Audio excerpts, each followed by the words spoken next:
Hello everybody, Salty Sweet Ren here with another episode of Swooning Over Stands, a Grunkle dating simulator. And last episode we had our first date with Ford, and we turned into a blushing mess. I was not expecting to. It went better than I expected it would. I was not expecting to fall for a fictional character again. I can count on like one hand the number of times that has ever happened to me. So, I have no idea what's coming up, but I am looking forward to more. So, you don't think you've been more nervous in your life, right?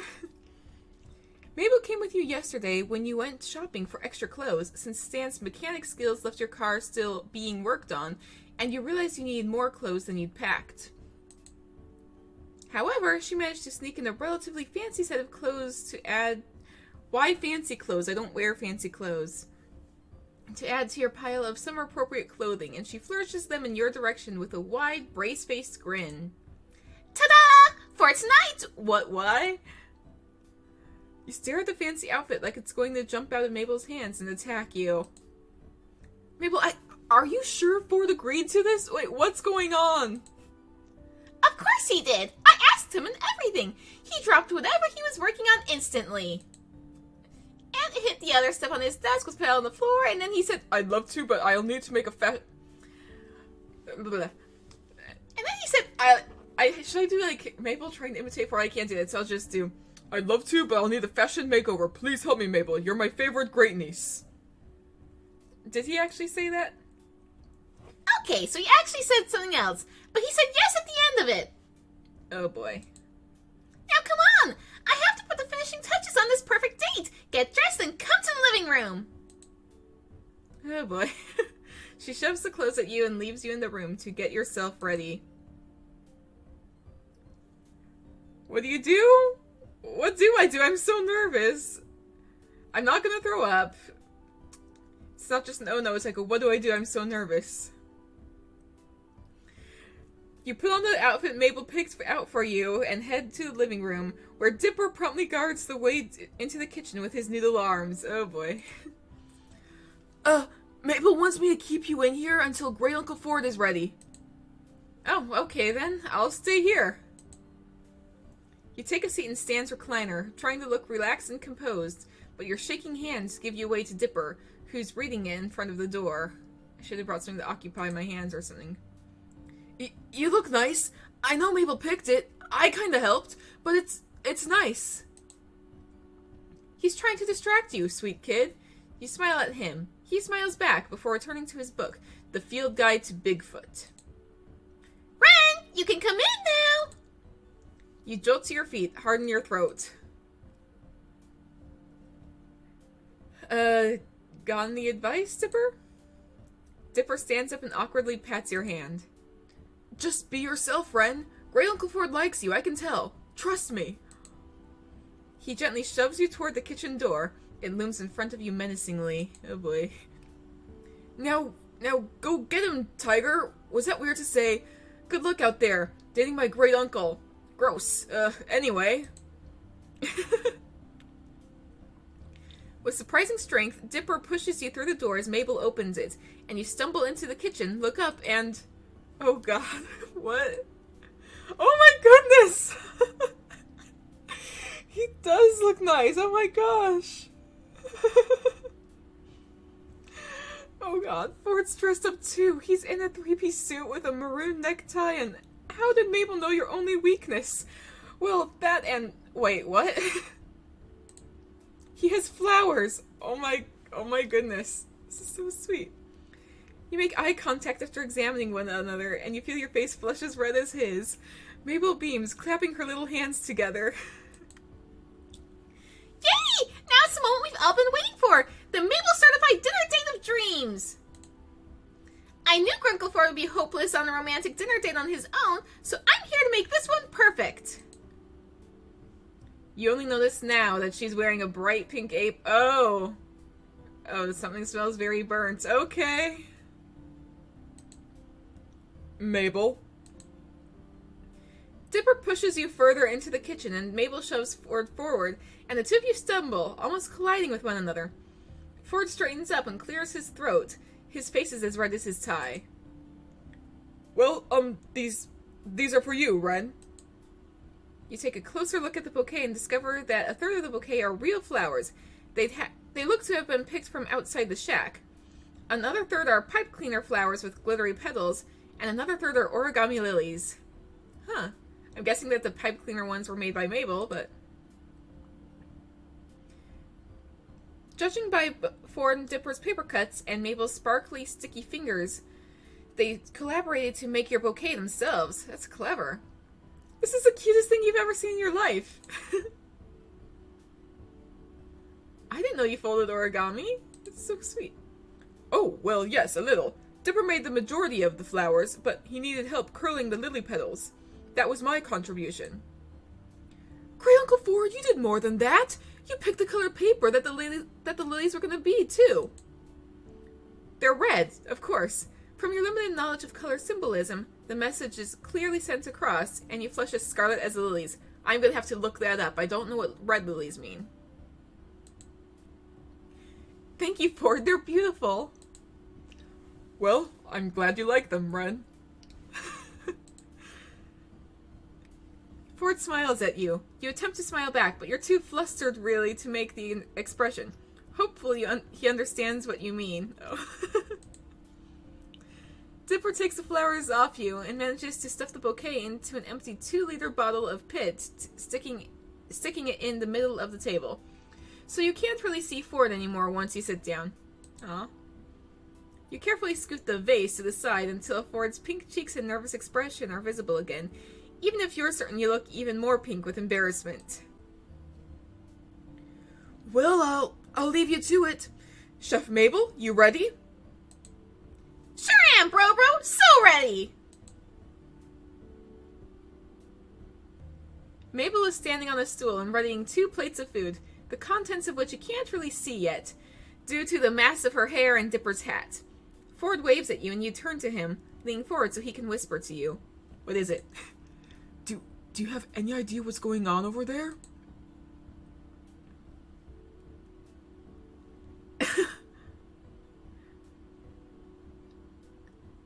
I don't know. Maybe they're obviously planning to poison us with their spaghetti. I don't know. I've never actually had Brussels sprouts, so I don't know about that.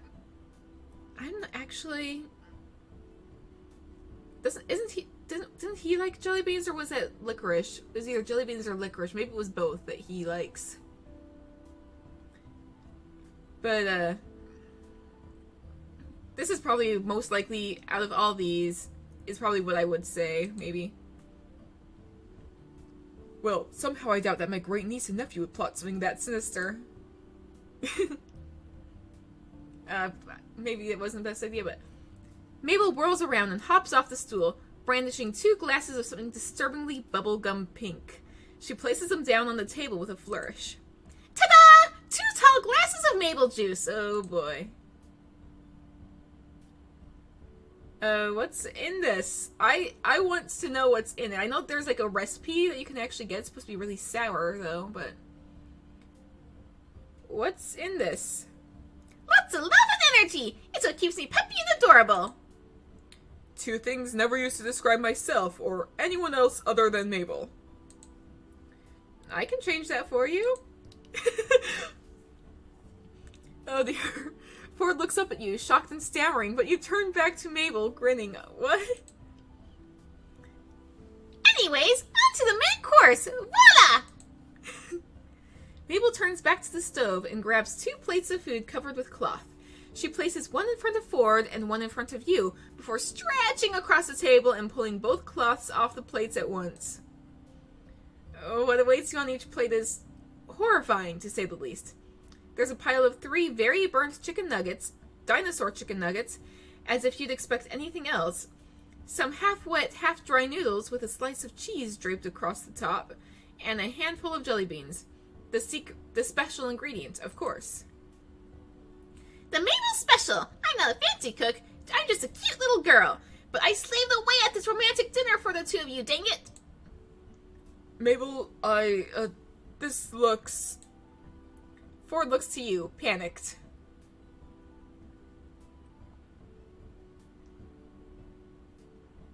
I'm not exactly sure what to eat first. There's so many choices! I'd suggest cleansing your palate with the jelly beans first, and digging right away into the mac and cheese. I got that bit from one of those weird cooking shows Grunkle Stan left on TV when he fell asleep. Now that's an idea I can get behind. The jelly beans, I mean. Not if I steal your jelly beans first. Ford arches a brow at you, but he grins at your pseudo-challenge. You can take my jelly beans, alright? Over my burnt chicken nuggets. You're on! Okay, that's cute. You and Ford dig into the jelly beans, going as far as to try and spear them on your forks to play the part of high cuisine dinner. Ford seems to relax a little as the dinner continues, but once the last jelly bean has been eaten, the two of you go silent once again. You know, even if the chicken nuggets are burnt, they could probably still be salvageable if you, like, peel off the edge. Maybe? I don't know. Ford glances between you and the remains of his food, swallowing hard. Mabel rushes in to save the date. Oh, of course! I forgot the sauces and stuff! Silly Mabel! Mabel goes into the fridge and grabs bottles of ketchup and mustard, placing them on the table next to... Is that the blue glitter we use on the cupcakes? Yep! You're lucky there's still some left! Why is it here? Why is it here? Garnish, silly! Oh boy. On cupcakes, it's one thing. On chicken nuggets and mac and cheese, it's, what do I garnish my meal with? Well, I don't know. I probably would not go for the blue glitter, honestly, because that's, we've got chicken nuggets, so I'll probably use ketchup. That was my first thought. A solid, if not boring, choice. The ketchup squirts over the top of the burnt nuggets, and with the scarlet sauce covering the most offensive burns, they are almost edible. Almost. Mabel looks at you both expectantly, like you're going to chow down into your dinners now that they've been appropriately sauced up. Eat up! You've still got a lot of food left!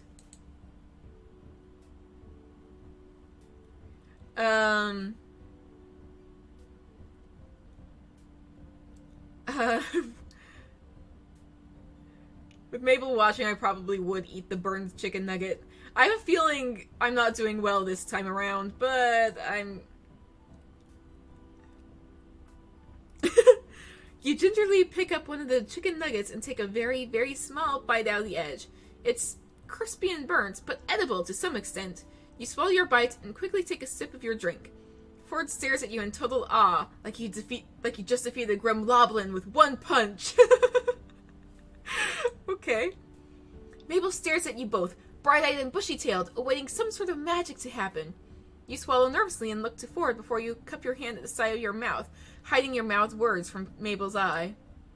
I have an idea. You tap your head with your other hand, charading your idea further. Ford gestures across the table as if to say the floor is yours.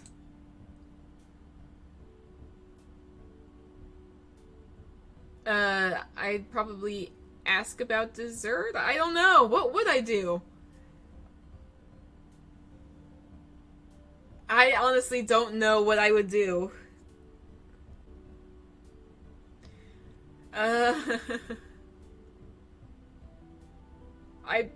Out of these, I'd probably ask about dessert. If I said I had an idea, I wouldn't just sit there doing nothing. So, ask about dessert, I guess. I have a feeling this is gonna go horribly. Mabel, what do you have planned for dessert? At this classy establishment, there must be some sweet treats up for grabs. Huh? Oh yeah, I think Dipper was gonna photos. Dipper? Mabel hops down from her stool and snaps her fingers at the two of you. No canoodling while I'm gone, okay? What? She leaves you both red-faced and stammering as she skips out the door. Ford turns to you, smiling nervously. Ren, I know Mabel tried her best, but I'm not accustomed to the dating game, as Stan calls it. For the first time in a while, I don't know what to do. Do you? You stop, thinking for a moment. Dipper told you something earlier that day, an idea in case the Mabel certified date of dreams went awry. You suppose this is the perfect moment to enact Plan B. What is Plan B? I don't know what this is. Alright, but we gotta act fast. Watch my movements. You pick up your plate and struggle not to laugh as Ford mimics you almost perfectly, and shovel the contents of your dinner into Waddle's mouth. The piglet chews, swallows, and nuzzles your leg. Oh boy. Really? According to Dipper, Waddles will eat anything. You give him yours too. That way it looks like we ate. You hear footsteps thudding down the hallway. Mabel's on her way back. Oh boy. And quick! You gently push Waddles towards Ford, who quickly feeds him the rest of the dinner. Waddles snorts happily at the two of you before settling at your feet, content and full. I'm back! Hey, were you guys just kidding around? What did you think of the dinner? Waddles burps. Perfect! Absolutely delicious, Mabel. You're quite the chef, you know. Mabel beams happily at you both. Also, Mabel, can we take dessert to go? I want to take Ford somewhere on this date. Oh, Ford flushes scarlet at that. Mabel looks between the two of you and nods, waggling her brows at you.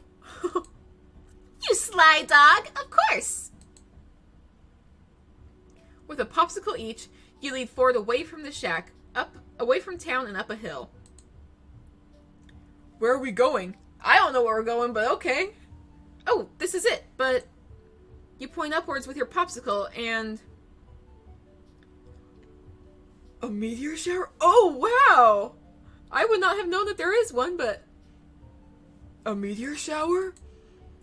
The timing seemed almost too perfect. I didn't want to miss out on seeing it with you. You both blush as you sit down, shoulder to shoulder.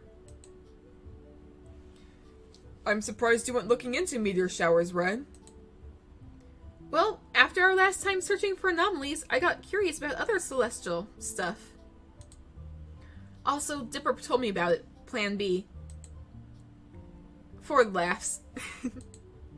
That kid's bright. The twins are both very smart, and very close, for siblings. Ford pauses, and it's obvious there's something on his mind. What do you mean, for siblings? Ford turns to you, his mouth opened, as if he was going to say more, but he closes it. I'm surprised at how close they are. Practically inseparable. Stan and I were never like that. You seem like you are now. What happened? Oh, he looks so sad! Well, we were very close, best friends, but once we got to high school, things changed. You realize that Ford's hand is resting a few inches from yours. Casually, so casually that you're almost casual Fridays themselves, you scoot your hand closer to his, still too nervous to take it for yourself.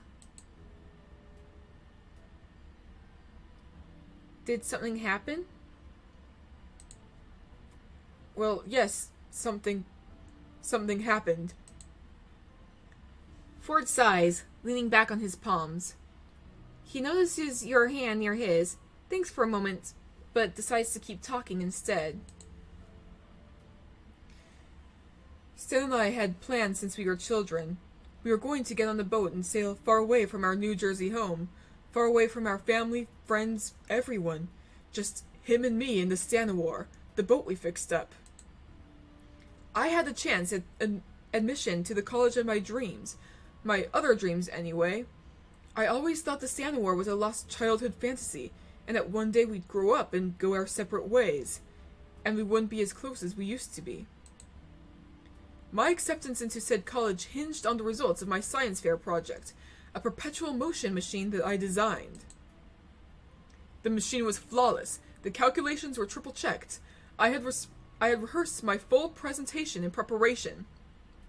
I could practically see myself at that university, studying with endless resources at my disposal, and getting several doctorates. Ford sighs again, rubbing his temples. But But? it was the day of the science fair. The admissions team from the university were there, in front of me, ready to view the machine. I pulled off the cloth cover and it was broken. My entire future was ruined. Oh, Ford. A perpetual motion machine has one job, to not stop. The admissions team left, crossing me off their considerations, rejecting my entire presentation, my calculations, my hard work. My chances of going to my dream school scrapped. It wasn't until I found a bag of toffee peanuts on the ground I realized Stan had something to do with it. After that, we didn't talk for 10 years.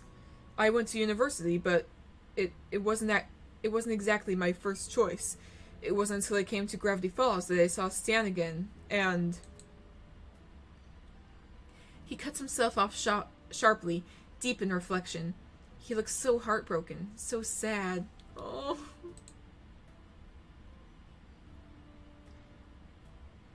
Oh, I'd probably...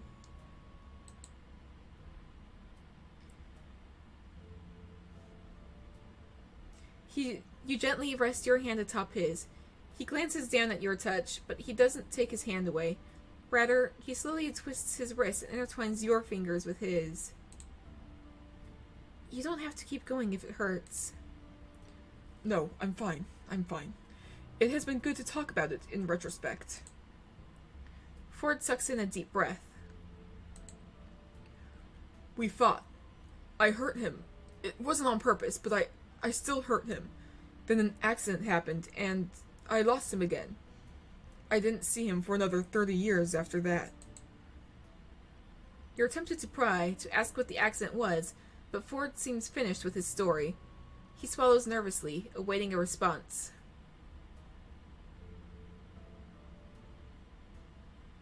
This is my go-to when people say stuff like that. I'm not sure if it's the right one, but it's kind of my go-to, so... You did what you thought was best in the moment, and even if it hurt him, you didn't mean to. You apologized, didn't you? Yes, I did. If he truly cares for you, he'll know that. Ford exhales. He looks tired, wiser than you remember. The man you played dungeons, and more dungeons with seems to have disappeared. You're right, Ren. Am I? I am? Oh! Ford turns and faces you. He squeezes your hand.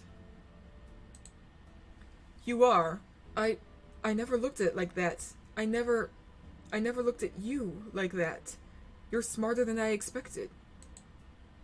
Man, it's hot up on this hill, sweltering even. Maybe that's just you, who knows? Well, I have my moments, I suppose. Oh. I don't mean that kind of smart, Ren. I mean a different sort of smart. You're kind and caring, and... He suddenly realizes how close you are. And I've never met anyone as wonderful as you. Oh my goodness! The feeling's mutual, Ford.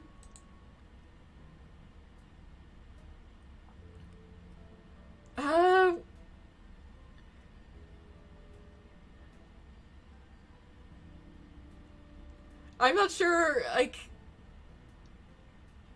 I don't know if it's too soon to kiss his cheek? Or what? Or...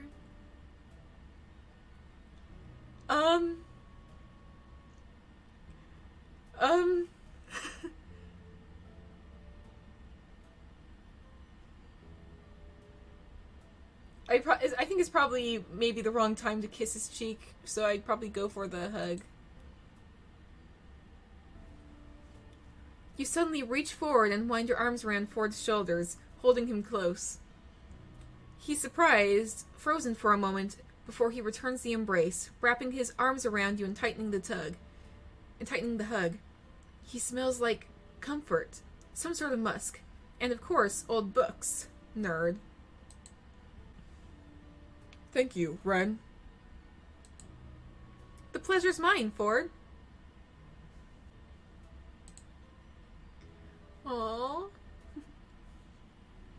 The two of you head back towards the shack, hand in hand, in a comfortable silence. Once you reach the door, Ford grins sheepishly. I wanted to say thank you for tonight. For being there for me. Anytime, Ford. I had a great time. You stand at the door to his house like two teenagers on the first date. Well, you are, you suppose. And, hopefully we can have more dates like this. Ford flushes red at the mere mention of a date, which is so adorable you start laughing. Yes. We shall most definitely have to engage in more of these dates with you and myself. Dating. Oh my goodness, this is just so adorable. You smile at him, and his blush further spreads to the tips of his ears. He exhales, tugging at his collar. Well, if I get to see you smile like that again, then I'd be happy to have more dates.